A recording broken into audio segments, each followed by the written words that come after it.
Patricia Yvonne Kaunan.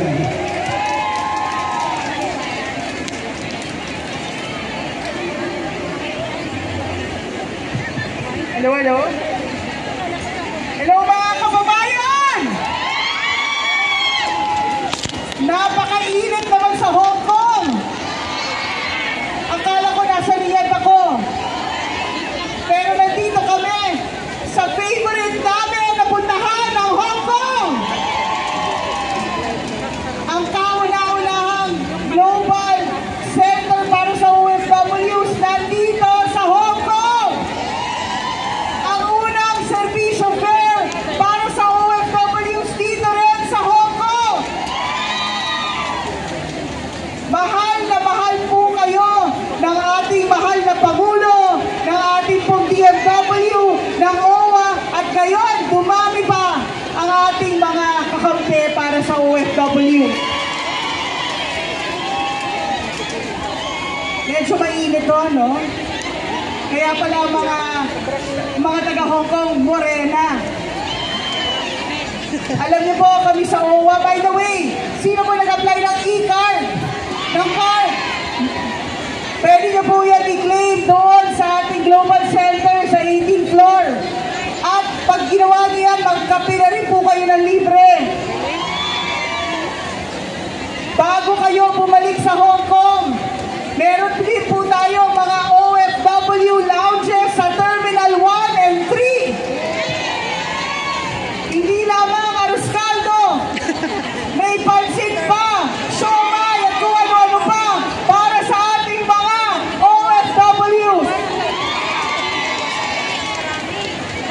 Sa mga hindi po nakakakilala, ako po si PY, ang bagong administrator ng OWA at ang direktiba ng aking boss na si Sec Hans Kakdak. Reviewin, tingnan kung paano papataasin ang benepisyo ng mga OWA members. O, diba? Thank you po, thank you. Hindi masyado mainit. So, bago ko po pakilala ang aking boss, meron muna akong advice po sa inyong lahat. Para, sino pa may mga jowa? Ha? Ang dami may jowa. Pakikausap na matino yung mga jowa nyo. Sabihin nyo sa kanila, alagaan kayo, itrato kayo ng tama. Kasi kung Pilipinas ka, kaya nyo iwan sila pa.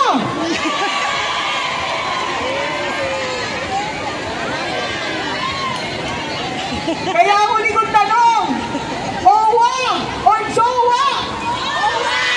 Ang OWA, hindi kayo iiwan kahit kailan. Maraming salamat po. At ito na, ipapakilala ko na po ang kuya, ang ama ng tahanan ng OFWs, ang Secretary ng Department of Migrant Workers, Secretary Hans Leo Kakdak. Salamat po, jowa ng OWA. Siya yata ang nagbo-voluntaryo maging jowa eh. Payag ba kayo? I-jowa na lang si Yusek, si Admin PY. Basta po sa DMW ang pangako namin dahil pinag-utos ng ating mahal na Pangulo na i-jowa namin kayong lahat. Ganito po. Una, yung proseso na tinatawag, padadaliin po natin. Gusto niyo po ba yun? Yung pagkakaroon ng tinatawag na dokumentasyon o OEC na matagal nang nagbibigay ng proseso at sa kadalasan ay pila. Gusto niyo po ba ng pila? Pero kung libre yung pipilahan, okay lang, di ba? Maiibsan po. Aalisin natin ang pila kasi pinag-utos ng mahal nating Pangulo. Mag-usap kami ni Secretary Henry Aguda na ng Department of Information and Technology para pag-isahin na lang po ang mga proseso natin at hindi na kayo kailangan pumila para sa OEC. Darating po yan sa sapat na panahon. Pangako po namin yan sa inyo. Susunod, Gusto niyo po ba yan o ayaw niyo?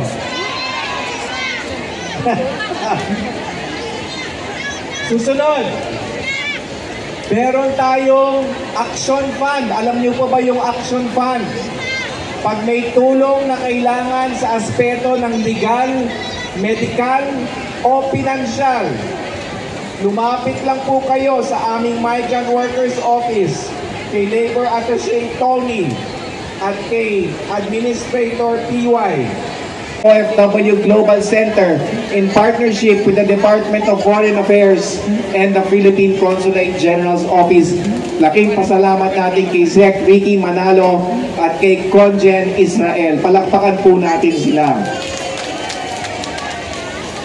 At kasing init po ng sikat ng araw, mainit din po ang aming pasasalamat sa Department of Trade and Industry. Palapakan niyo po kada banggit ko ng ahensya ng pamahalaan. DTI po,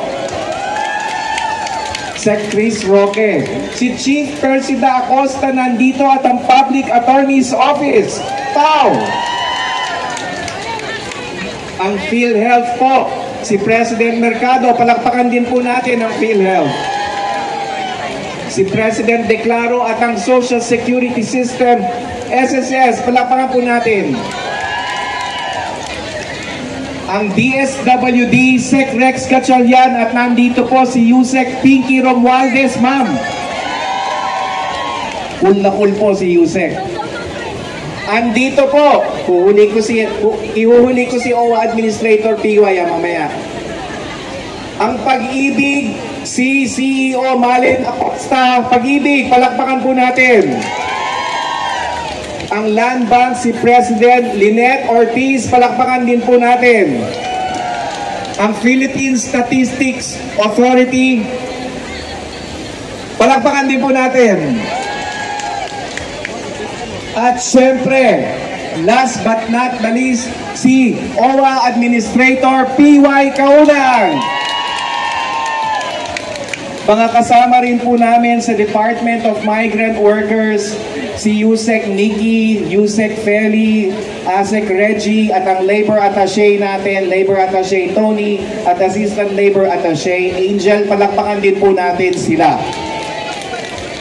Welfare Officer Malu Sumalinog, Assistant Labor Attaché Karen. So maraming salamat po muli sa inyo. Paputok ba yan? Quitis o ano? At simula po sa puntong to, inihahayag natin na bukas na po ang serbisyo caravan ng ating Pangulo ng Republika ng Pilipinas.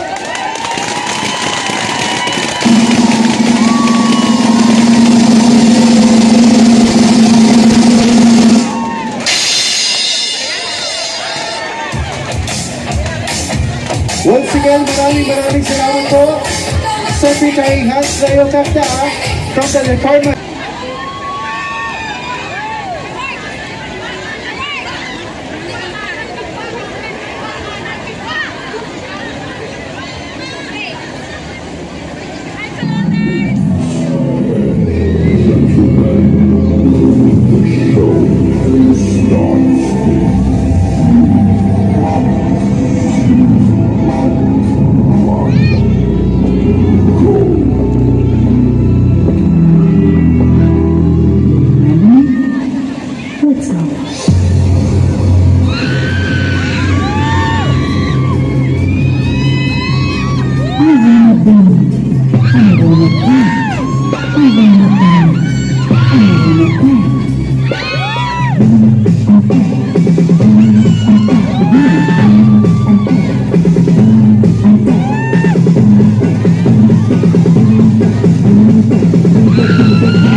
Sa tinga-tinga